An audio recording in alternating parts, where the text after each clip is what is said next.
everyone, welcome back to my channel. For today's video we have another tag video. I'm really excited to do today's tag as it is actually a collaboration and I am collaborating with my friend On Chris. I will have On Chris's channel and video linked in the description box below. She is definitely the queen of Highend and I have been absolutely loving watching her channel. I did actually find On Chris's channel through Samantha March. We are both part of Samantha March's Facebook group and we did both take part in a group collab at some point last year, I believe it was. It was the £1,000 or €1,000 wish list. On Chris is based in the Netherlands and I could just listen to her talking all day long. I absolutely love her accent. She is really knowledgeable when it comes to high-end makeup. She does like to dabble in a bit of colour as well as work with neutrals, and I just highly recommend her channel. So I say we'll have it linked in the description box below, so be sure to go and check that out. The tag that we are both doing today is the high-end makeup tag, and this was originally created by Jenna Frage, I think her name is, and Kelly Gooch.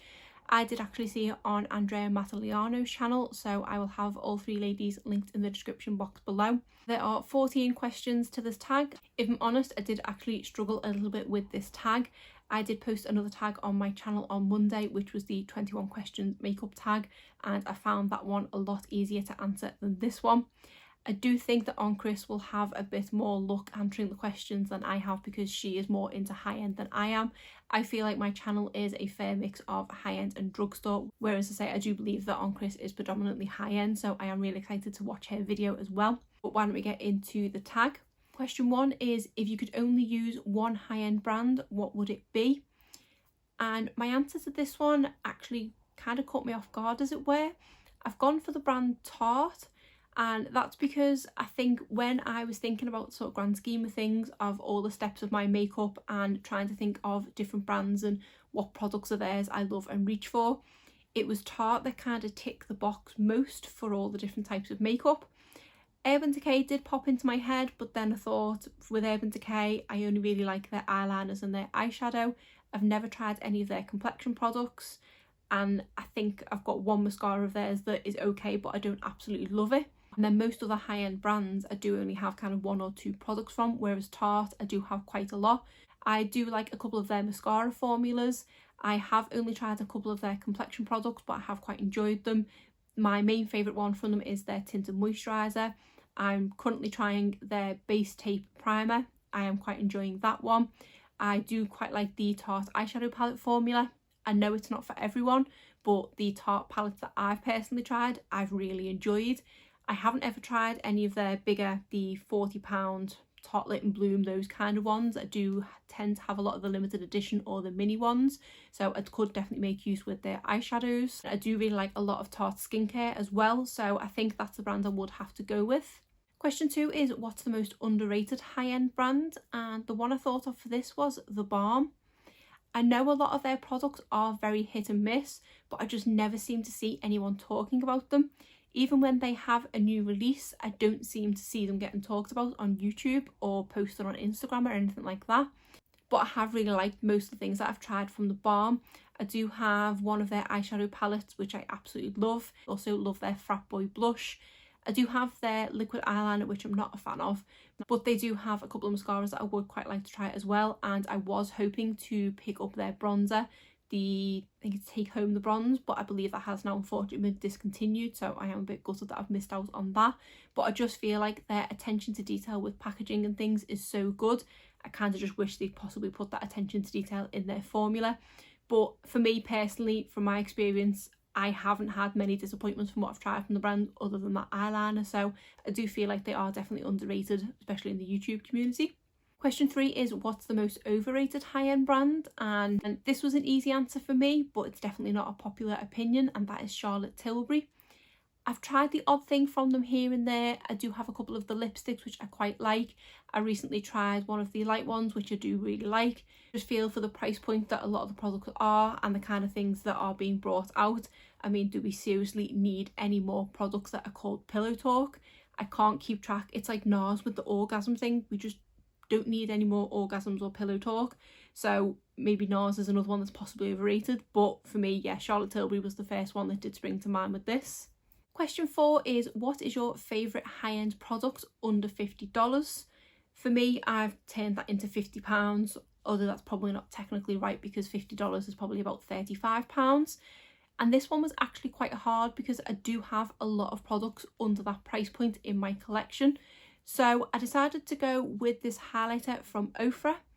I do believe Ofra are classed as a high-end brand. I think these retail for £27, so if I'm going with the £35 benchmark, then this would come under that. And this is the one that is actually in collaboration with Samantha March, which is kind of like a full circle moment because she did bring me and On Chris together. This is the Start Inspired highlighter, and I do absolutely love this. I generally don't tend to go for blinding highlighters, but this one is starting to convert me. I do love both of the shades in here. I think it is ironically something called Pillow Talk, but not Charlotte Tilbury, and then Star Island, and they do work so nicely together and on their own, and it is just a fantastic highlighter. And I love the formula, and obviously I just purchased this really to support Sam and ended up falling in love with the formula. So yeah, I think this is the product that I would say is my favourite in that price point. Question 5 is, what is a hidden gem from the high-end category that no one talks about? And I've gone for this Natasha Denona mini palette. This is the Blush and Glow palette. This is one of the more affordable products from Natasha Denona. I think these retail for only, I think it's $19 or £16. So technically this isn't a high-end price product, but it is from a high-end brand. And I just don't seem to hear many people talking about them. When they're talking about Natasha Denona, they're normally talking about the eyeshadow palettes, be it the midi ones or the full-size £129 ones, whatever they are. Or they're also talking about the bigger 4-pan face palettes, but not very often these little mini palettes. And this was actually the first product I ever tried from Natasha Denona, and it did make me want to try a lot more from the brand. The quality in these palettes is just fantastic, and I don't think from the price point it's been lessened in any way. And for me, because I do have a larger makeup collection, the size of the pans is absolutely fine. It's not very often that I will go through a full face product, so I don't feel like I'm being shortchanged with the amount of product that I get in here. And if I'm honest, when this did arrive, I did think the pans were going to be smaller than this, so I was very pleasantly surprised, and I just think this is such a great product that I wish more people talked about. Question 6 is, what is your favourite high-end foundation? And for me, it's this. Stick with me here. So this does contain the Estee Lauder Double Wear Foundation. I am a little bit of a cheapskate when it comes to purchasing foundation. I think this technically may be the only high-end foundation in my collection. I've never actually gotten around to purchasing the full size because every time I go in store to purchase it, they always ask me if I want a shade match, and then when they shade match me, they give me one of these and say go and try it for a few days and then come back and purchase it.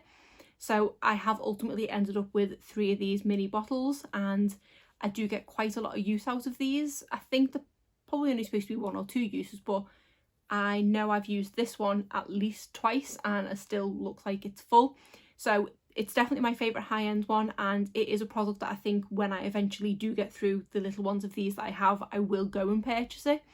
But yeah, it just obviously looks really odd. I will put a picture up on screen of what it actually looks like, but this is the only physical example I had to show you. But Estee Lauder Double Wear is a fantastic foundation. It is a really nice full coverage foundation, but it's not too heavy on the skin. It does look quite natural. I prefer a more natural foundation. I don't like ones that are overly glowy or ones that are overly matte, and this just does sit right down that middle, but it does give you that amount of coverage without kind of drying the skin out. So I do absolutely love it, and if you do want to give it a go, and you can, when we can go back in stores, I would say go and ask for a shade match. I was going to say in Debenhams, but Debenhams is now gone, so in another type of department store that sells Estee Lauder, get a shade match, get one of these and give it a go yourself. Question 7 is, what products do you tend to purchase more at the high-end price point? And that easily for me is eyeshadows. I will easily drop £40–50 on an eyeshadow palette, but if it came to dropping that on any other kind of product, I would question it. Proof in that is actually that Estee Lauder foundation. I think that is around the £30 mark, and I've ummed and ahed over purchasing a full size so much that for something that's £30, but then I will happily the next week go and spend £40 on an eyeshadow palette. Question 8 is, what high-end brand do you think is overpriced? There are quite a few brands that could easily fall in this category, but for me, I'm going to have to go with Pat McGrath. I know Natasha Denona has eyeshadow palettes over £100 and something. But for me, because Natasha Denona does have the more reasonably priced products, that's why I'm going to have to go with Pat McGrath.